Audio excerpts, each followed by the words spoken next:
the Mindset Athlete Podcast, and I'm your host, James Roberts. I'm a two-time Paralympian and owner of James Robert Fitness, which is an online training, nutrition and mindset coaching business. First of all, I'd like to thank Lauren Williams for suggesting this quote to the show.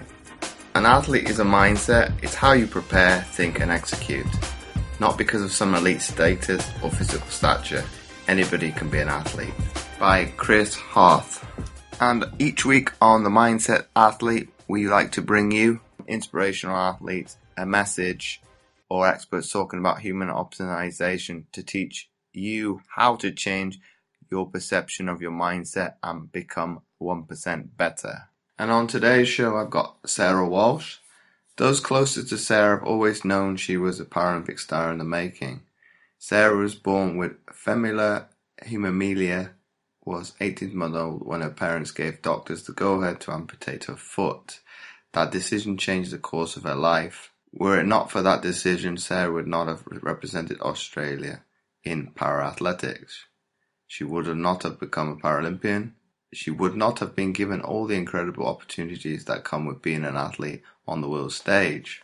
Sarah says it's the best decision her parents have made for her and is the reason why they are her heroes. She was 9 when she first began sport seriously and after was gifted her first running blade.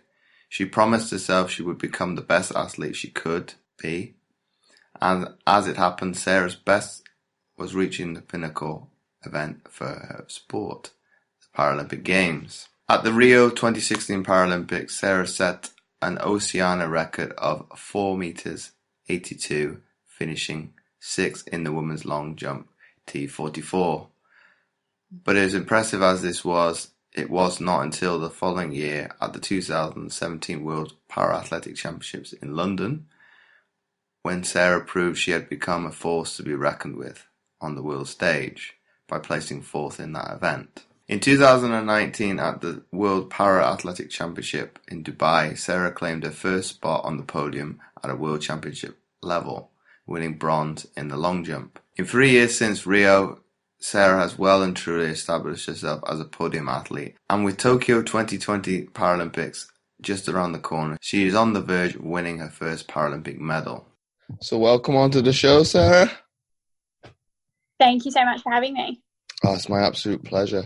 And obviously, I appreciate you giving up your time, obviously, as a busy athlete and with the run-up to Tokyo not far away.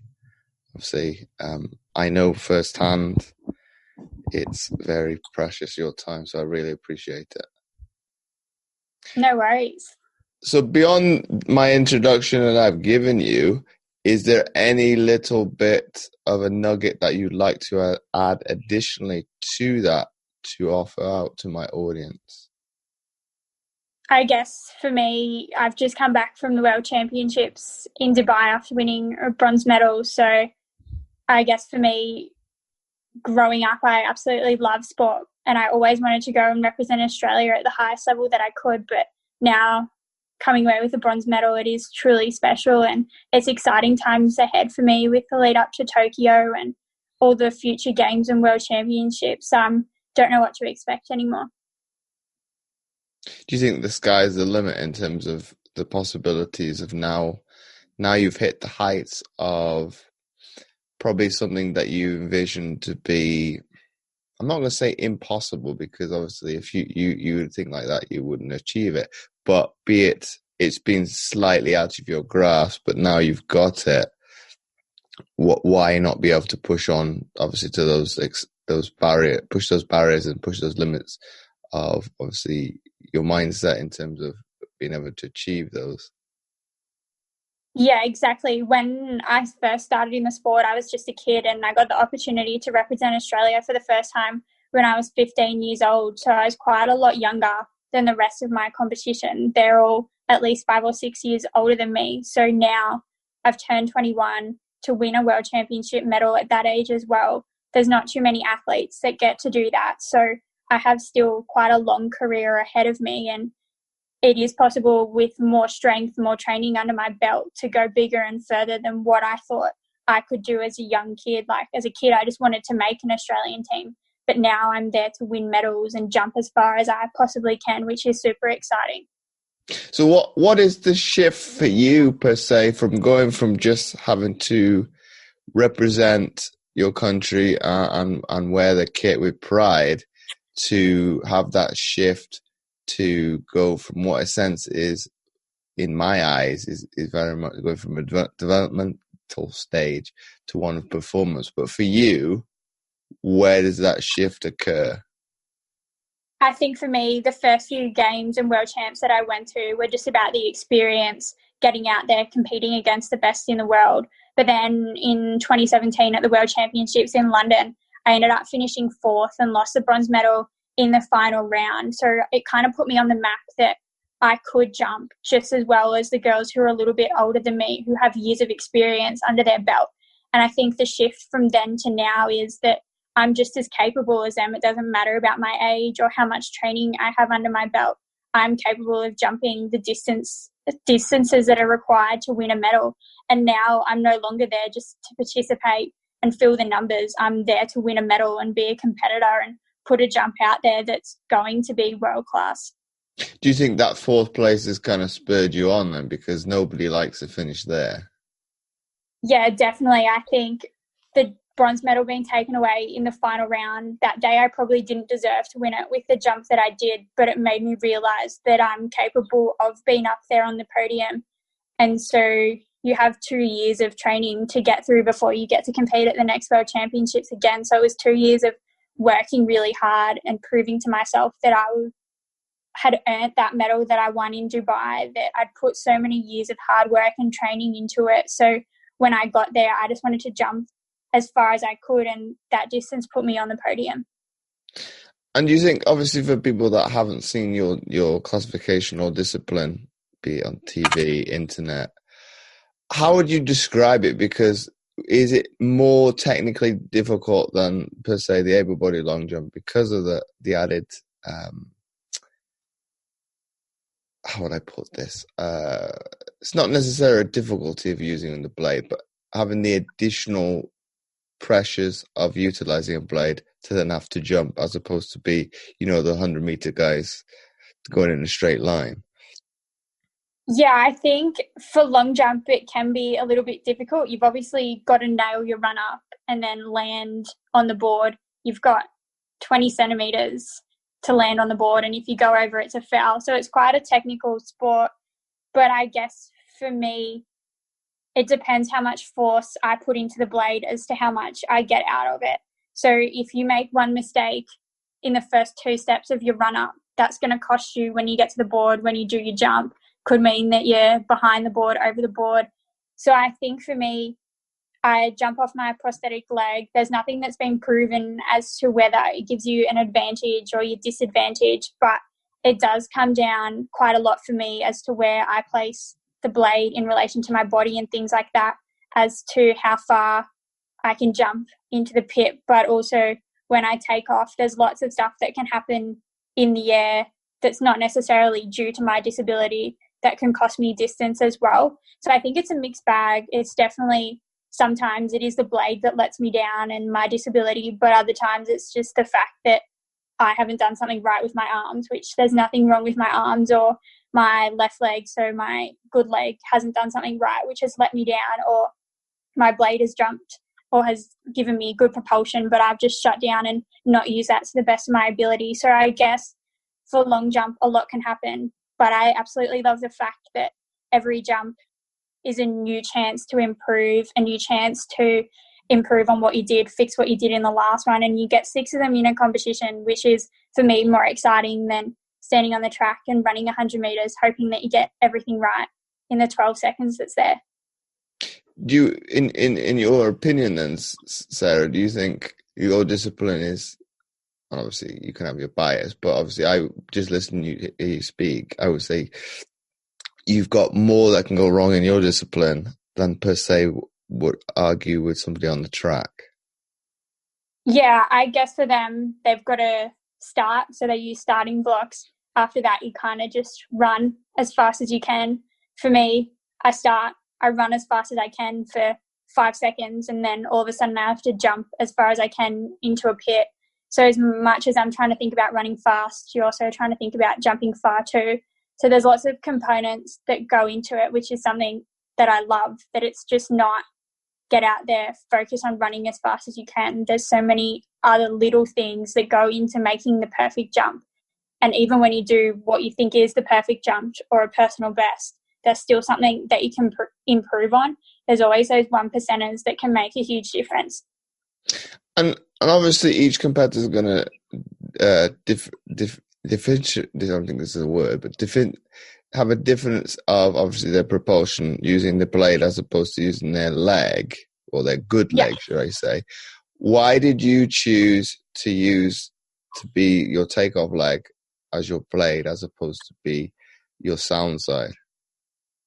If you saw me do long jump off my sound side, you'd really question how I'm an athlete in general. But for us long jumpers who are amputees, all of us jump off our blades. So if you have a blade, why not use it, I guess? Like, in some instances, it is better than jumping off your good leg. You're not getting any force up through your foot or your calf or your ankle, anything like that, just because you don't have it on your prosthetic side. Obviously, nothing's been proven as to whether or not it is an advantage, and it can spring you super far into the pit. But I guess for me, I use it because that's my stronger side because of my blade. My muscles in that aren't as strong because it is my amputated side as my sound leg. But that's the way I can jump the furthest. And if that's what's going to put me on the podium, use it to my advantage. Exactly. But then probably people would argue, if they did see you jump with your good side, they'd probably say you're better than them. Oh, I don't know about that. I'll take your word for it. Obviously, coming back to the very beginning, and again, obviously, you talking about obviously the closest, nearest, and dearest to you. I've always known that you were going to be a Paralympic star in the making. Do you think you have a very much a positive upbringing, a very much, you could say in a sense, a bubble around you to kind of facilitate that to obviously materialize? Obviously, you need still to have hard work and talent to be able to strive to achieve all that. But do you think the building blocks at the very beginning and the core have been there and been kind of instrumental in that, facilitating you along the way and at the early part of your career? Yeah, definitely. I've had so many people over the span of my athletics career and growing up as well support me. My parents, they were huge in making me realise that I could just get out there like any other kid could and play sport. Because I was born with my disability, so I was born with a condition called fibular hemimelia. My parents made the decision to have my foot amputated when I was 18 months old, and they never wrapped me in cotton wool after that and said that I couldn't do anything, or because I had a prosthetic leg, it wasn't worth me trying different sports, that I couldn't do them. They just let me get out there and figure things out for myself, whether or not I could do it. So they always pushed me to show others that despite having a disability, I could get out there and do things just like anyone else. My coaches that I've had throughout my career, the ones that first started with me when I was a kid, who taught me the basics of athletics, to then the ones that showed me that I was capable of representing Australia and standing on the podium. There's been so many people in my career support me and show me that I am capable of being the best athlete that I can be. And you think with your disability now, or be it limb loss, limb difference, however people want to call it, be it if they've got difficulties with the wording, can you explain for people as best as you can, because it's not an easy thing to visualize with a lot of impairments, but to be, before you had the amputation, what was your diagnosis descriptively? What would the limb look like back then before you had the amputation? Yeah, so my condition is called fibular hemimelia, which essentially just means that when I was born, I was missing one bone below my knee on the right side, supposed to have two, and then I had a small foot attached as well, didn't really form properly, didn't have all of the toes. So the options that my parents had back then were to amputate through my ankle, which is essentially just amputating my foot, and I wear prosthetic leg ever since then, which is exactly what happened, or limb lengthening. So they try and stretch out the bones and muscles that I could potentially have there to make them the same length as my other leg, which would have meant that I would have spent most of my childhood in hospitals, many surgeries and things like that. So my parents thought for the best quality of life for her to get out there just to be like any other kid, we'd amputate the foot. And it was honestly the best decision. I wouldn't be the athlete that I am today or the person that I am today if I didn't have that amputation when I was a kid, and it was the best thing that my parents chose for me. Would you have liked to have had that decision made and be put in your hands, obviously, at later life, or do you think them taking away that decision has put you in a better position, obviously, as a 21-year-old now, in hindsight? I think for me, them making the decision was probably best. The younger you have the surgery and the amputation, the less likely you are to remember things. I don't get any phantom pain, or I haven't had any other operations on my amputated side since that surgery. So it's never caused me any problems. But I do know from other people who have the same condition, who went through limb lengthening as they get older, after all these operations and surgeries, their leg still isn't right. So at the end of the day, they choose to have it amputated, or those that choose to have it amputated a bit later in their life, there's always some sort of complication or issue, and they've just wasted their childhood being in hospitals and having all these surgeries. So for me, I had that amputation. I don't remember a thing, and I've just been able to get on with life and live it to the best that I can. So do you think I won't say you've never encountered adversity, because that's not true, because we're virtually, well, not one in the same, but B, having been born with the disability, we obviously, and I don't want to put words into your mouth, but obviously I think you probably think the same way in terms of, because you're born with the disability as opposed to having a traumatic experience, like you said, at a later life, you don't really see it as a difficult situation because, okay, this is the hand I've been dealt with. I've got a supportive network around me that gonna kind of thrust you into the depths of, why don't you go out and try everything possible? Obviously, you've got to adapt along the way, but there's nothing going to stop you except yourself. And I think this is probably something that you would agree with.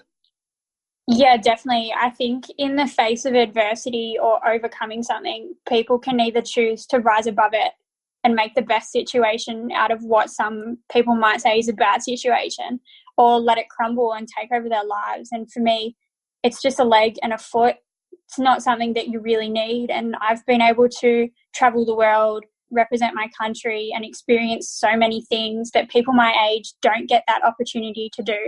And I'm well aware that if I didn't have my amputation, or I was born with two normal legs, I wouldn't be doing that. So I'm very lucky and fortunate to be in the situation that I am. Whereas most people who look around and they see someone missing their leg, the first thing is, oh, poor you, how are you supposed to live your life like that? But for me, it's the best thing that could have ever happened to me. But then, Sarah, some people might argue, more probably the British community would say, but the Australians, from the outside perspective, are very sporty anyway. So what's to say that you wouldn't have got some ounce of sporting prowess if you were able-bodied? This is all hypothetical, but you were more likely to aspire to those successes in the sporting arena because of your environment being in Australia as opposed to maybe other places in the world. Yeah, definitely. I think Australia as a whole are a really sporting country. But I feel for me, I still would have been involved in sport. But I believe that my story itself isn't about a girl that was naturally talented at what she does. It was just about someone that worked really hard because she wanted to go and represent her country. And that's what she wanted to do. I was just determined to do that. So I wasn't going to let anything stop me. So I feel like most people aren't naturally talented at long jump, whether you are a para-athlete or able-bodied. So for me, I just wanted to go and represent Australia at the Paralympics. So I put my mind to that and I just worked hard for it. So when does it go from a dream to an aspiration to becoming a reality in the timeline for you?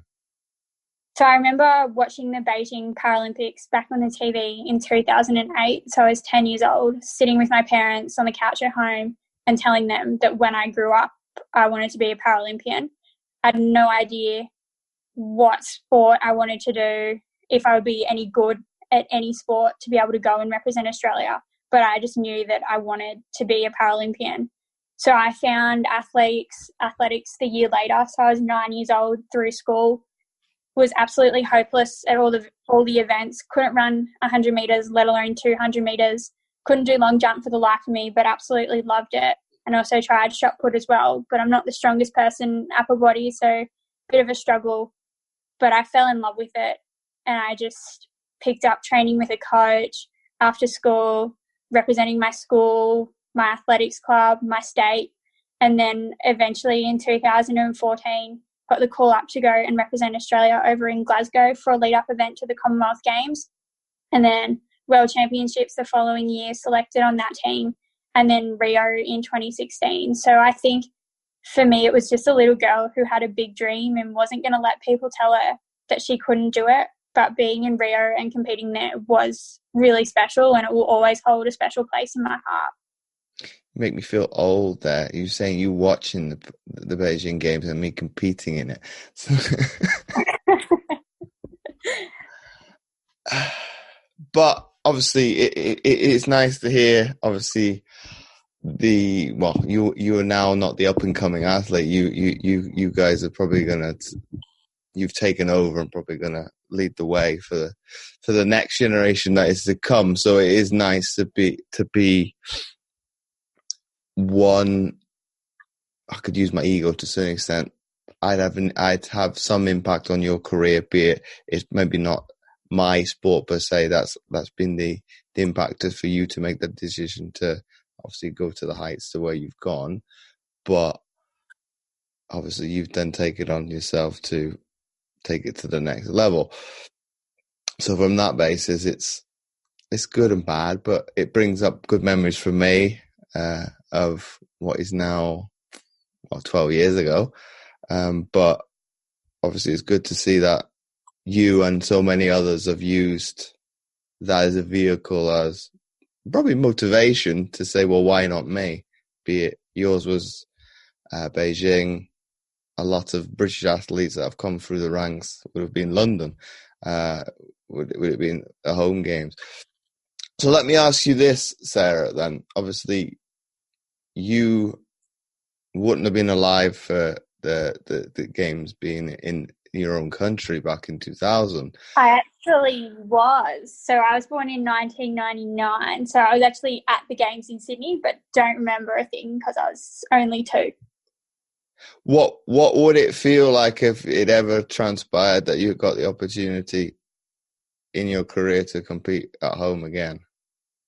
Well, it's actually funny you say that, because yesterday it was announced that Brisbane in Queensland were going to put a bid in for, I think it's 2032, to have a home games here, which would be super exciting, but it would also mean that I'd be really old when I'd be competing at those. So I'd be kicking on to 34, which might be a little bit of a stretch, but it would be an honour and a privilege to be able to represent your country at a home games. I know many athletes that did it back in 2000 or got to compete at the Commonwealth Games on the Gold Coast 2 years ago, and I think it's something pretty special to be able to put on the green and gold and represent your country overseas, but I think it would be truly special to be able to do that in your home stadium with the entire crowd cheering for you. Do you think, obviously it's a difficult question to ask because it's all speculative in terms of even if they got the bid, but if obviously everything aligned and it did happen and transpired to occur, what position would it put you? I know it's hypothetical because we're talking about, nearly 13 years in the future, but in terms of where would you have to say, because you're saying it's going to be a stretch, would you be at your end of your career, would you hang on in terms of keep going to try and make that, or would you take the decision, well, I'd rather walk away than get pushed? I think for me, although I might be 34 then, a lot of the girls that I compete against still are in their early 30s, mid-30s. The girl from Japan who won the long jump in Dubai, she's 34. So if she can win a world championship title at 34, there's nothing that says that you have to stop competing as soon as you hit 30 or anything like that, that there really is no time on my career or lifespan on it. So I think if the opportunity was there and I was fit and healthy and capable of jumping quite well, I would definitely jump on it. I don't think it would be an opportunity that I'd turn down. To have a home games would be really special. And if it meant me hanging on a few more years in my career and training hard like I had been for the years prior, it'd probably be all worth it in the end. So do you think this one, be it obviously you've still got selection up in the air for next year and there's no guarantee, people will question me, well, isn't this person a certainty of going? I was like, not necessarily, because there's loads of things behind the scenes that obviously the general populace either are not aware of or maybe not look at, whereas being on the inside of it, there's no guarantee of anything until you obviously get there. But be it put a positive spin on it, do you think this is as close as you're going to get to a home games, be it for you guys as Australians, having it in Japan? Yeah, I think Japan will be the closest that we'll get for the next few. Obviously, with Paris and LA, they're a little bit further away. And I was in Japan the middle of this year for the Japanese nationals, and it was an incredible experience. They are so ready to have a Paralympic Games there. The crowds and the people are so excited to have para-athletes competing there, especially Aussies as well. They're so supportive of us. For me, having a couple of Japanese athletes in my competition, it's going to be awesome if I do get to go to compete there with them. And I think Japan and Australia have always had a pretty close relationship. So it's going to be an amazing games, that's for sure.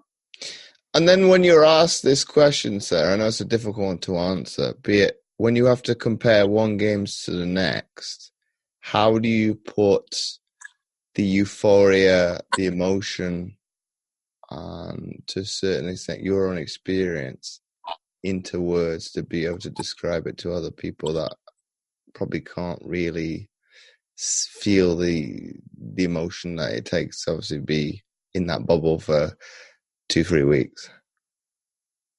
Yeah, I think for me, Rio being my first games, being the dream come true for the little girl who sat on her couch, it was quite overwhelming after I competed. I did do a lot of crying. After I competed, I didn't jump as far as what I wanted to. Ended up finishing 6th, which to call yourself 6th best in the world at a Paralympic Games is something amazing. But my coach at the time, he said to me, don't worry about it. He was trying to tell me all the things that I did good in my jump. And I just turned to him and said, look, I really don't care what you have to say. I just became a Paralympian, and that means more to me than any distance or any position or any medal could on that day. And I still stand by that. I get to call myself a Paralympian for the rest of my life because of that moment. And it was incredibly special. But the Paralympic Games as a whole, they're really undescribable. When you put in a village for 3 weeks with people who are all like-minded, who are all like you, where the majority all have a disability. And if you don't, you're kind of an outcast or something like that. Whereas in everyday life, people with a disability are seen as the minority. They're not the ones who are walking around the street or anything like that. It's always able-bodied people that you see. And then on the off chance, you'll see someone with a disability. Whereas in a Paralympic village, all you ever see is people with a disability. And then on the off chance, you'll see an able-bodied person. So to be surrounded by people who all want to go to the games, do their best, represent their country, it is an incredible experience. Well, I'd echo that, and I think that putting it into that perspective is a nice one, because obviously it puts that element of a human touch, be it you're going from what is normality, and obviously that word is not the best place, to obviously something that is fairly uncommon in most day-to-day life, would be people surrounded by more disabilities. But do you think, because obviously sports are going to stick together most of the time, even in that highest of accolades, what the Paralympic is, do you think it's a good one because obviously it forces you to get to know people, not necessarily from different teams, but be it even within your team, to get to know different people that you would not normally cross paths with most of the time, because obviously it depends on what part of the world you're coming from and how close knit of community that's been instilled.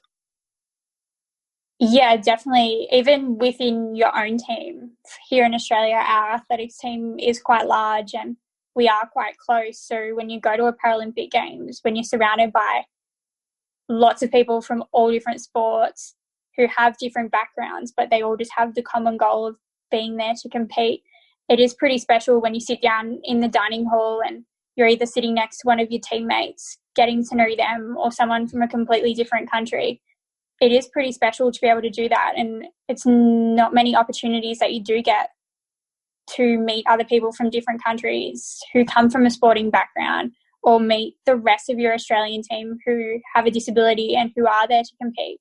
Although we live in the same country, we're so spread out and everyone is travelling the world at their own paces, competing. So when you're all brought together, it is an amazing experience.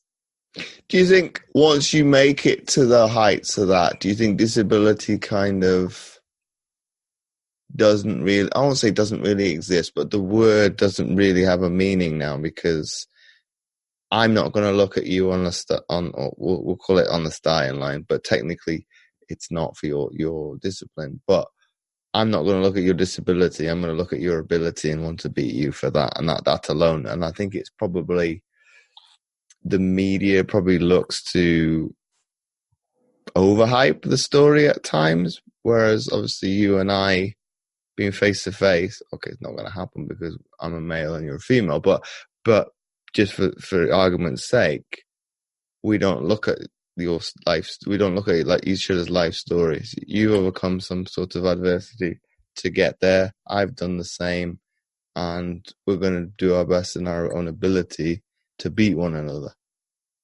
Yeah, I definitely think when you're at a Paralympic Games or a World Championships, at the end of the day, whoever you line up against to compete, you're all elite athletes. You are the best in the world at what you do.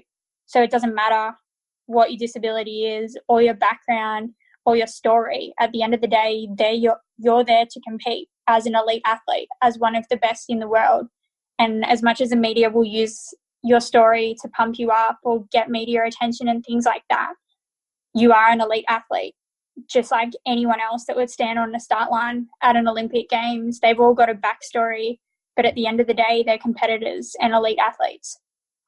So what would you say is the difference maker in terms of a mindset between an elite athlete, doesn't matter if it's able-bodied or para-athlete now, versus the person in the street?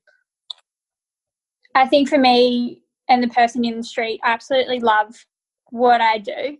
So most people, when they go out to do exercise or something that they love, they're passionate about what they do, which is exactly what I am. But I also want to be the best. I want to be one of the best in the world. So I'm driven to stand on the podium. I'm driven to put on the green and gold. I'm driven to represent Australia. Whereas other people, they don't really have that passion or drive to want to be the best in the world. They're just doing what they do, if it is in exercise, just to be fit and healthy, which there's nothing wrong with that. But for me, as well as being fit and healthy, I want to be the best. I want to be up there with the best in the world. So I think I love what I do, but I also do it because I have a really big end goal at the end. So I love what you say there in terms of the passion, the pride, and the drive to obviously be the best that you can be. But is there no part of training that you absolutely loathe? At the moment, yes, because I only started training back last week after 2.5 weeks off. So it is an absolute struggle for me at the moment to get out of bed in the morning. Every muscle in my body aches. Bend down on the ground to pick something up, and I just sometimes think I could just leave it on the ground because it's not worth all the pain that I'm going to be put through to get down. But at the end of the day, when I have those moments now, I just think of my end goal and winning a medal at a world championships. You just forget about all those times that you absolutely hated what you were doing, or you're in pain because you've pushed yourself to your limits. And at the end of the day, when you're standing on the podium with a bronze medal around your neck, nothing else matters. I think for me, I always absolutely love training. I love being able to push myself and showing what my body is capable of and showing that I can do things despite my disability. So I think for me, sometimes when I'm in pain or I'm hating what I'm doing, the good outweighs the bad. And do you think because that is maybe not seen, especially not once you make a Paralympics, people don't assume that those sacrifices exist, that commitment, that consistency that you need to have to be able to obviously make that a reality exist. But do you think by obviously me bringing it up and making people more aware of this being the occurrence, that an athlete does not operate 365 days a year as, like you were talking about, passion, pride, and determination to get there. Okay, you've got a willingness to push through that thought process. Oh, I wish I could stay in bed a bit longer. Obviously, this time of the year now, it's nearly summer for you, so that winter, it's the complete opposite for people in the northern hemisphere. This would be the time of the year where, oh, can I not just stay in bed because it's cold outside? But because people don't see that, do you think when you raise the argument of, or per se, the general populace will raise the argument of, I lack the willpower to do it? Do you think when they see somebody that obviously, from a physiological standpoint, an exercise standpoint, is obviously pushing way outside their limitations, their barriers, and their extremes to what they see is possible, do you think it kind of gets them to look at it from a different perspective, as suppose, well, if Sarah, James, whoever struggles with this, obviously not on a daily occurrence, but once in a blue moon, who am I to kind of not be willing to step outside of the norm? And obviously, if the goal's big enough that you talked about, the end goal outweighs the comfort that you're at present, do you think they'd be more willing to obviously step outside their comfort zone? Yeah, I think for us athletes, whether Paralympian or Olympian, you get to compete every 4 years at one of those games, and the public will sit on their couch at home and watch whatever's on the TV screen. So for me, they'll get to see me do 6 long jumps, and that's it. They don't know what I've gone through to actually get there, but they're quite happy to sit there and judge whether or not I do well, do bad, why didn't I win the medal. But for me, I guess I've put all the hard work and effort and training in, but I only get one chance to show whether or not that's all paid off. And everyone has their good and bad days, and you have one day every 4 years to make sure that you get it right. And sometimes athletes don't get it right, but sometimes they do. And I think for me as an athlete, as much as I want to show people that I'm a good athlete, that I can jump really far and that I'm capable of winning medals, at the end of the day, it's also really important for me to share my stories, because not everyone is an elite athlete. And I think people find it quite hard to relate to the fact that here I am, a girl with one leg, representing her country, winning medals, whereas they're just sitting at home, eating popcorn, eating chocolate, watching the television, and it's quite far-fetched for them to relate to me and things like that. So I think bringing it up in whether it's podcasts, daily lives, that athletes do struggle, that they're not perfect, that they're also human too, is really important. Because as much as I don't want the media to talk about my story when I'm competing, I do have a story and I'm quite happy to share it. and be open and vulnerable and show people that I'm not just an athlete, I'm not just a Paralympian, I'm also human too. Do you think that bias that the general public has, do they think it stems from because you've got that drivenness, the passion, the pride, the determination, you kind of, through the number of years that you've kind of gone on, built up that repetition, you kind of go on autopilot? So do you think they assume that you're robotic in terms of one case of the word? Yeah, I think I've done it too. You sit on the couch and you watch sport, and everyone is so passionate about sport and wants their team or their players or their country to do their best. So you sit there, and when they don't, you're like, why can't you get it together? Why can't you jump that far? Why can't you win a medal in that moment? And it's quite easy for people to sit back and judge. And I've done it too. I watched the Commonwealth Games on the Gold Coast from my TV, and one night long jump was on and everyone was fouling. And I was sitting there, why are you fouling? Why can't you get it together? And then I realized, hang on a second, if I'm in that position, I know exactly what it's like. And I know the pressure that's put on you in that moment to get it right. So I think everyone has passions and dreams and goals. They don't have to be sport related. Many people want to succeed in their work career, their family life. They're passionate about that. At the end of the day, I'm an elite athlete who's passionate about being an elite athlete. But there are so many other ways and things that people can be passionate about and achieve success in that. It doesn't have to be sport. And if the public looked at it like that, instead of them wanting to be a good athlete, be a good person, or be good at what you do in work and strive for the best in that instead of striving for the best in your sport, I think that's what the public should look for when they watch athletes on the TV, rather than sitting back and judging them, asking why aren't they performing to their best. Do you think it comes down to that relatability factor? Because, like you said, it's if you're not goal orientated towards, be it sport or exercise, it's placing that drive and passion towards what you want to excel at. And I think I'm very much one, because I've been there, done that, and got the t-shirt. I won't judge. People will say, well, why don't you come out of retirement because you're not old? I can look in the mirror and say, yes, it'd be nice to get to that end goal. But because most of the people that will question that haven't been there, they don't look at the former and say, well, what's the sacrifice that athletes have to endure to get there? Whereas I've done it. I like this nice shiny thing, but I'm not willing to put in the work. So I'm content in saying, I've had my time in the spotlight.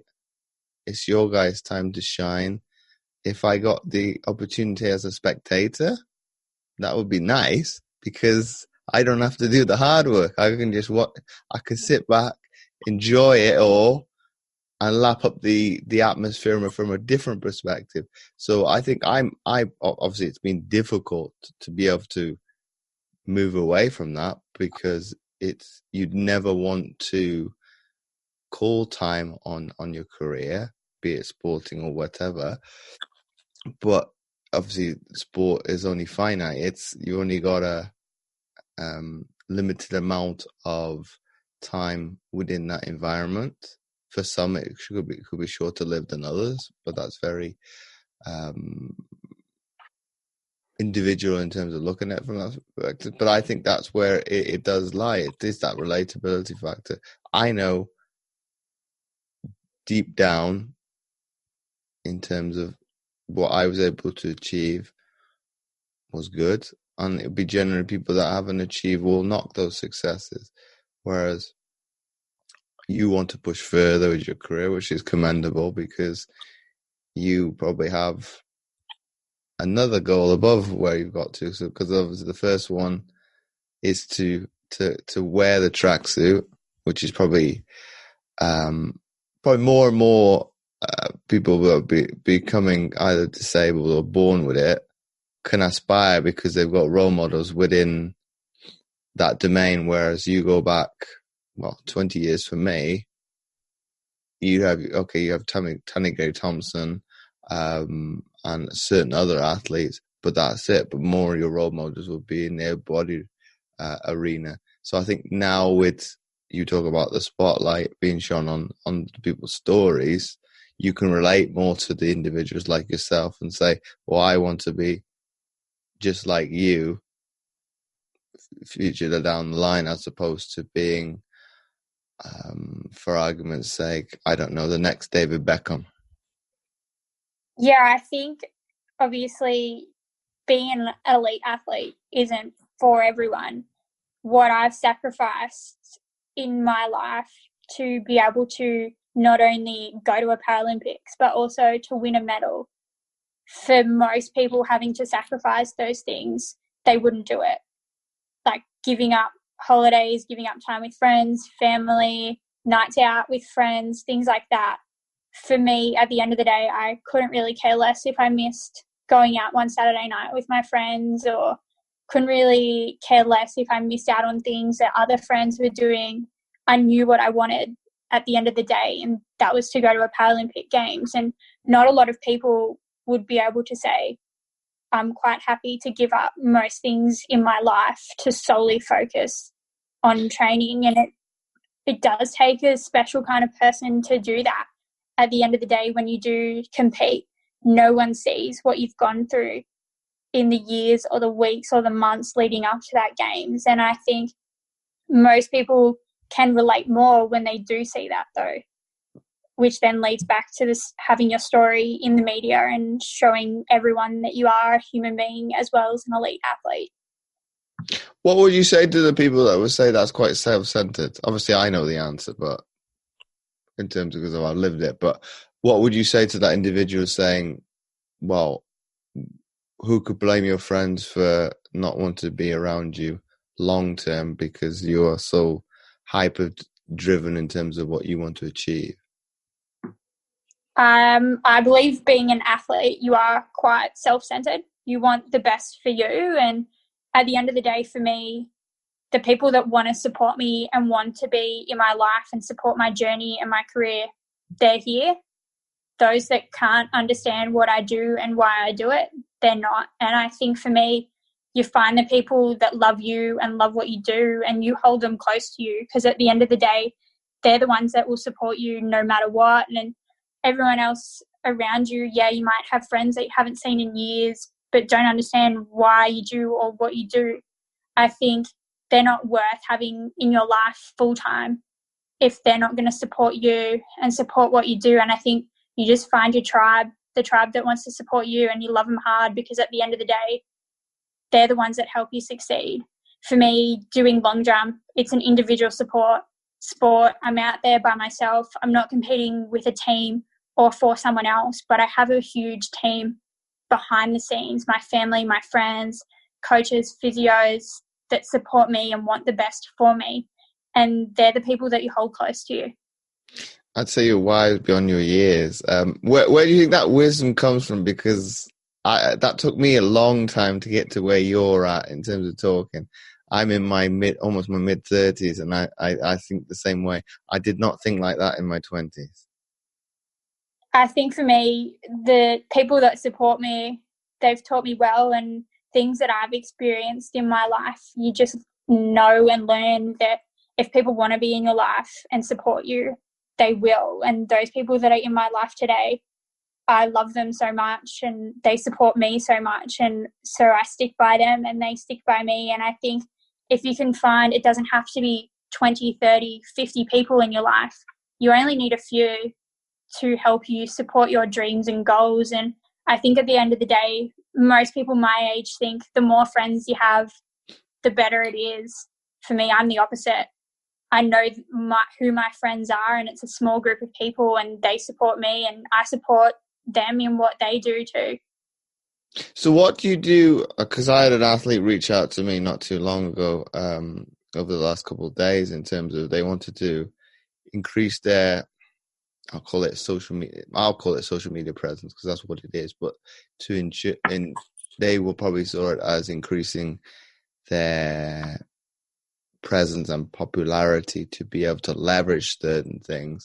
What do you do then? Because obviously from talking as the way you do, those are complete polar opposites. Yeah, I think there's Sarah Walsh, the person who has her friends, her family, and then there's Sarah Walsh, the brand, who has her social media, who posts, who does her presentations and things like that. And yes, they're the same person, but at the end of the day, I need to create a brand for myself as an athlete. So when I'm competing, the public can get to know me. But then at the same time, I also need to have my friends who are close to me, my family who are close to me, who will support me when times get tough and things like that. So I think it's just really important to know that you want to share with the public the raw you, but you also want your friends and your family to be able to support you. And I think the most important thing for me that I do on social media, or that I believe in, is to be as honest and real as possible. There's no point in trying to make posts or post about things or take photos that you think is what everyone else wants to see. It's about being true to who you are and what you believe in. And at the end of the day, if offers get shown or given to you for social media or to do interviews, TV, advertisements and things like that, I think I pick what's close to my heart and what I believe in. There's no point in picking an offer or an opportunity that comes up just because it's there. I think I'm really cautious in what I pick and choose and what aligns with how I want to be seen as a person, as an athlete in the media.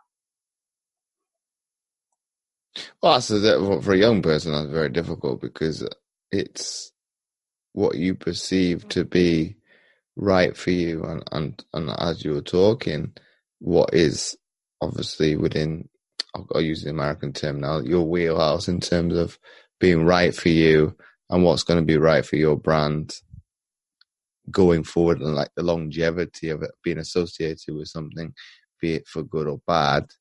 You've got to weigh up those consequences. And I think an athlete is very well positioned for that, because you do think of finite examples of, from a performance standpoint, in your head as to different scenarios that could occur just by tweaking a certain aspect of technique, and you've not physically done it yet, but you can imagine it happening. So I think it's relatable from that. You can be able to instill that kind of belief to a certain extent. It's not really a thought process, and be able to relate it to anything within your life to be able to make the right decision for you. Yeah, I think for me, I don't want to be seen as an athlete who has it all together, who's better than everyone else. I want to be seen as someone that's relatable, who people will understand that she's gone through a lot to be where she is. It hasn't been handed to her on a plate. And I think at the end of the day, everyone has goals and dreams. And for me, I had one of those, and I still have goals and dreams. And it's about the journey and the process that it takes to get there and achieve those. So everyone has goals and dreams. They all have a journey and a process to get there. So by sharing my story in the media or with people individually, if it helps them achieve their goals and their dreams, it's all worthwhile in the end, because helping one person in their life, whether or not you know it, is an amazing thing. And you think you're very conscious of the process on a day-to-day basis then? Yeah, I think at the end of the day, it's all well and good to be the world's greatest athlete or to be the best athlete possible. But at the end of the day, if you're not a good person and a genuine person, has it really been worth it? My career will finish someday, and at the end of it, I might have a few medals to my name, a really good long jump distance, but that's all I have. You need to build a brand, build the type of person that you want to be as well, because when your career is finished, that's what you have. You have the good person within you and your brand that you've created over the years, not being the best sporting person. So you're trying to create, well, I'll call it another identity, because that's what it is, and not be when you come time to hang up your your blade be Sarah Walsh, the athlete? Yeah, I think that's important. I'm not always going to be Sarah Walsh, the athlete. Yes, I'll always be Sarah Walsh, the Paralympian, but there's so much more to a person than that identity. There's more to a person than just being an athlete. So I think it's really important that I show people that one, I'm relatable because I'm not just an athlete, that I'm just like anyone else. I study at uni, I work part-time, I'm just like any other 21-year-old, but I also am an elite athlete as well. Do you think, obviously coming back full circle now with this identity, do you think being born with a disability kind of helps you be able to jump from one box to the other? Yes and no. I think everyone has the capacity and capability to create their own identity, be the person that they want to be. I guess my disability is only one part of who I am. Like, everyone will take one look at you and see that you've got one leg, so therefore you're disabled in their eyes. Or they take a look at you when you're running down the long jump runway on the track and you're a Paralympian or an elite athlete in their eyes. But to my friends and family, I'm just Sarah. I'm just a person just like anyone else. And I think when I go to uni or work, I'm a uni student or I'm an employee just like everyone else. And I've never been treated differently because of my status as an athlete or because of having a disability. So I think, yes, my disability has given me the opportunity to have more of an identity in my life, but it's not the defining point of me. Okay. And my penultimate question, should I say, to you would be this then. If you had to sit down with any athlete, dead or alive, who would that individual be and why? Oh, that's a really tough one. I think I would have to say I've already sat down with him and I'm quite close with him, but Kurt Fearnley, who's one of Australia's greatest Paralympic athletes, his story and the stories that he has and the wisdom and advice that he has, there's not many people that I know that has that. And he's an incredible person as well as being an athlete. And I think that's something really special and something that I aspire to be like, to be a genuine person at the end of the day is all that most people strive to be a happy person. And he's exactly that. And my final question to Sarah before we wrap up the episode, if you had to summarize what we've been speaking about today into one sentence for people to take away, what would that be? No matter what your dreams and goals are, how crazy or big they might sound to you, you are capable of achieving them. I was a little girl that sat on her couch and wanted to be a Paralympian, and a few years later, I was a Paralympian. So I think if you put your mind to something, no matter how big or crazy it is, you can make it happen. I'm not naturally talented at what I do. It's just hard work and determination and a great support team around me that have gotten me to where I am today. So once again, thanks again for coming on the Mindset Athlete podcast. Thanks so much for having me. It's been my absolute pleasure.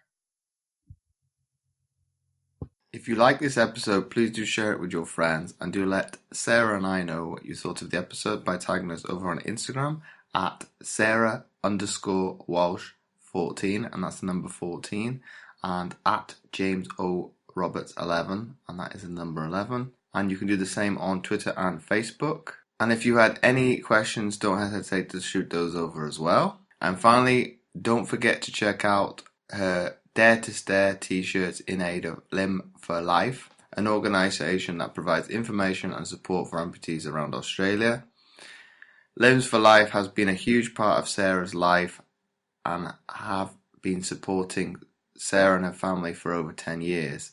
Sarah's genuine gratitude towards Limb for Life is why she is excited to design the Dare to Stare t-shirts to raise awareness for limb loss and limb difference. She would love to see us all support her campaign by investing in her shirts, wearing them with pride and spreading this campaign as far as possible. So let's help Sarah use this vehicle of the Dare to Stare t-shirts to raise funds to support this amazing organisation. And finally, and as always, do check out my free content at fitamputee.co.uk and click on the tab Resources.